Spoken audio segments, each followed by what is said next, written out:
As últimas do futebol.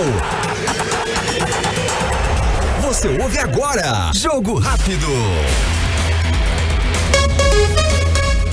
São 7h10, está começando o Jogo Rápido desta quinta-feira, dia 5 de dezembro. Uma pausa nas informações e também na prestação de serviço do Comando 91, para você ficar muito bem informado sobre o futebol alagoano e também o futebol nacional. Bom dia e um grande abraço para você que está nos acompanhando pela Rádio NN e também pelos nossos canais no YouTube, o NN Play e o NN Play Esportes. E iniciando o Jogo Rápido desta quinta-feira, falando sobre o Asa, que inclusive tem novidade, tem gente chegando aí, gente sendo anunciada. Mas quem vai trazer as informações é o nosso repórter Eduardo Cardiel. Beleza, tranquilo, tô na área, chegando aqui no Jogo Rápido nesta quinta-feira, trazendo informações da agremiação esportiva arapiraquense, que volta a realizar um treinamento tático neste dia. Técnico Raniel Ribeiro tem trabalhado a equipe com o pensamento inicial nas partidas amistosas. O jogo treino contra a Liga Amadora de Penedo, também o jogo amistoso contra o Santa Cruz no próximo dia 11 e, consequentemente, os jogos diante da equipe do Falcon, dia 23 de dezembro e dia 29 contra a equipe do Confiança. O técnico Raniel Ribeiro já tem basicamente o esboço da equipe para começar essas partidas. E ontem a direção do Asa confirmou mais uma contratação, mais uma aposta. Juan Xavier, 22 anos, meia, que estava na equipe do Sport, ou seja, ele foi formado nas categorias de base do Sport. Foi emprestado ao Botafogo da Paraíba e ao Jaguar, equipe que disputa a segunda divisão do campeonato pernambucano. Como não tinha espaço na equipe do Sport para 2025, o Sport resolveu emprestar para o jogador adquirir mais experiência, e aí o Asa consequentemente acertou esse empréstimo e já anunciou o jogador, vai fazer essa aposta no atleta para disputar a temporada 2025 pelo gigante alagoano, que tem a Copa Alagoas, Campeonato Alagoano, Campeonato Brasileiro da Série D e também a seletiva da Copa do Nordeste. Pensando nessas competições, para dar uma tranquilidade maior ao técnico Raniel Ribeiro e também não pegar o aumento no valor das transferências, porque agora no mês de dezembro esses valores já são majorados pela CBF. A supervisão de futebol do Asa, por meio do gerente Erivaldo Domício, já começou a regularizar os atletas. 16 jogadores já foram regularizados, são eles os goleiros Matheus Vinícius e João Paulo, os laterais Paulinho, Carlos Henrique, Charles e Matheus França, os zagueiros Christian Luca, Jean Peter, Thiago Gabriel, Thiago Papel e Zulu, os meio-campistas Léo Bahia e Guilherme Borges, além dos atacantes Júnior Viçosa, Carlos Henrique e o Kellyton. Todos esses jogadores já foram regularizados e nesta quinta-feira deve basicamente sair pelo menos de 2 a 3 nomes de atletas regularizados. A direção do Asa está trabalhando nesse sentido para até sexta-feira ter todos os atletas praticamente regularizados e com seus nomes publicados no boletim informativo diário da Confederação Brasileira de Futebol. Com informações do Asa, repórter Eduardo Cardiel. Muito bem, são 7h14, continuando com o Jogo Rápido desta quinta-feira. Vamos direto agora a Maceió para falar, ouvir e assistir com Viderlan Araújo. Bom dia, Canhão. Amigos da NN, um grande abraço, pessoal do Jogo Rápido. Ontem nós não tivemos o Futebol Show, mas debatemos nas últimas semanas sobre os preparatórios das equipes para a disputa das competições em 2025.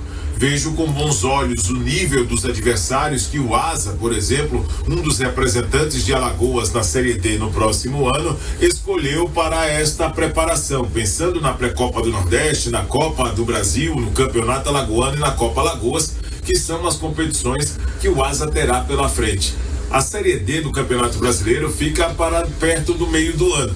É óbvio que nós estamos falando num planejamento que a equipe faz a longo prazo, mas ao mesmo tempo precisamos também entender que são os resultados de fato nesta primeira parte da temporada, inicialmente em janeiro, que vai fazer a equipe do Asa ter mais um fortalecimento e neste planejamento entender se está saindo o resultado satisfatório ou se precisará mudar, por exemplo, de rumo, de caminhos para uma sequência de temporada, com contratações, com mudanças, com chegadas, com saídas, o que é muito peculiar no futebol. Estamos vendo também as equipes indo ao mercado, buscando contratações. Respeitar o teto dessas contratações neste exato momento, mas tendo assertividade para poder fazer com que o bom e barato de fato venha para o clube, acaba sendo muito mais competência do que simplesmente um golpe de sorte, como muita gente pode imaginar, cogitar. Um olhar criterioso para o mercado, tendo cirurgicamente a capacidade de determinar uma evolução, de classificar uma promissora ideia de que a equipe do Asa pode buscar no mercado atletas com qualidade, mas sem investir tanto assim, pode ser uma alternativa. Pode ser também uma guerra que a equipe venha a enfrentar muito maior do que seus adversários no próximo ano.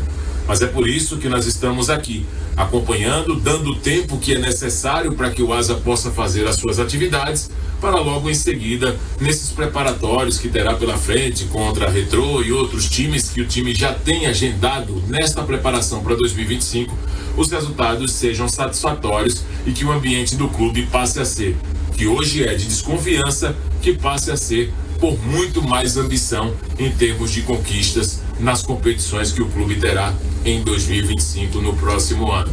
Um grande abraço, uma ótima sequência de jogo rápido dentro do Comando 91. À noite nós estaremos de volta no Futebol Show, ao lado de todos os companheiros, aqui na programação da NN. 7h17, agora trazendo informações dentro do Giro do Placar Esportivo. Antes de falar sobre o jogo de ontem de Cruzeiro e Palmeiras, que a UNN e a Rádio NN inclusive transmitiram, deixa eu trazer aqui as informações, os jogos, os placares da 37ª rodada, que começou lá na terça-feira com o Corinthians vencendo o Bahia por 3-0, inclusive com os resultados de ontem o Corinthians garantiu a sua vaga na pré-Libertadores, o que parecia impossível. Teve toda essa remontada, tem hoje aí o time do Corinthians conseguindo o recorde do próprio clube, né? Ultrapassar o recorde do próprio clube em termos de vitórias consecutivas, e agora o Corinthians, que estava praticamente rebaixado naquele momento, agora está na pré-Libertadores e consegue inclusive vaga na Copa do Brasil também, o que não estava acontecendo ou não poderia não acontecer. O Corinthians vai para a Copa do Brasil do ano que vem. Ontem tivemos o Vasco vencendo por 2-0 o Atlético Mineiro, o Vitória empatando por 1-1 com a equipe do Grêmio, o Grêmio chegando a 45 pontos, está praticamente não, está garantido na Série A do ano que vem. São Paulo 1, Juventude 2, esse jogo no Morumbi. Inclusive tem torcedor palmeirense achando que o São Paulo vai fazer alguma coisa contra o Botafogo. Flamengo 3, Criciúma 0, jogo lá no Heriberto Wilson. Esse resultado, inclusive, do Flamengo ajudou o Fluminense, que se vencer hoje está tranquilo, se mantém no Brasileirão da Série A. E ontem os dois jogos que poderiam decidir o título, teve o Botafogo vencendo por 1-0 o Internacional. Ó, que fase do Botafogo nas últimas partidas decisivas. Venceu Flamengo, Palmeiras e Internacional, isso no Brasileiro. E se a gente for lá para Libertadores, onde o Botafogo foi campeão, ele tirou Palmeiras, São Paulo, Peñarol e venceu o Atlético Mineiro na final, ou seja, é uma campanha sólida, diferente do que foi ano passado do Botafogo, mas o campeonato fica aí para a última rodada para ser decidido, porque no finalzinho do jogo o Estevão fez o gol de falta e venceu, o Palmeiras venceu o Cruzeiro por 2-1. O Atlético Goianiense venceu o Fortaleza de virada por 3-1, inclusive o Atlético já rebaixado e o Fortaleza não conseguiu vencer. Hoje poderemos ter definições. O Fluminense e o Cuiabá, que vão se enfrentar, melhor dizendo, no Maracanã. Se o Fluminense vencer seu jogo, ele está garantido na Série A do ano que vem. E aí vem o confronto direto de Atlético Paranaense e Red Bull Bragantino. E o que pode acontecer nessa situação? Se o Atlético Paranaense vencer, ele chega a 45 pontos. Se o Fluminense vencer, ele chega a 43. E aí a zona de rebaixamento ela fica definida com Criciúma, Red Bull, Atlético Goianiense e Cuiabá já rebaixado. No entanto, apenas nesse momento o Atlético Goianiense e o Cuiabá estão rebaixados para o Brasileirão da Série B do ano que vem. Lembrando que a 38ª rodada, ela acontece por completo no próximo domingo, às 16 horas, especialmente essa briga aí pelo título e a briga pela última vaga na pré-Libertadores. Por quê? Porque já estão classificados para a fase de grupos da Libertadores. Botafogo, Palmeiras, Flamengo, Internacional, Fortaleza, São Paulo. Para a pré-Libertadores, o Corinthians. E lutam na última rodada pela última vaga na a pré-Libertadores, o Bahia, que é o 8º colocado, tem 50 pontos, e o Cruzeiro, que tem 49 pontos, é o 9º colocado. Se o Cruzeiro vencesse o Palmeiras ontem, o Cruzeiro precisaria apenas empatar para conquistar essa vaga na pré-Libertadores. E ontem nós transmitimos o jogo, inclusive temos imagens para você que está acompanhando o NN Play e o NN Play Esportes. Um primeiro tempo de muita superioridade do Palmeiras, inclusive, com várias chances criadas e várias chances desperdiçadas, mas teve também um grande porém.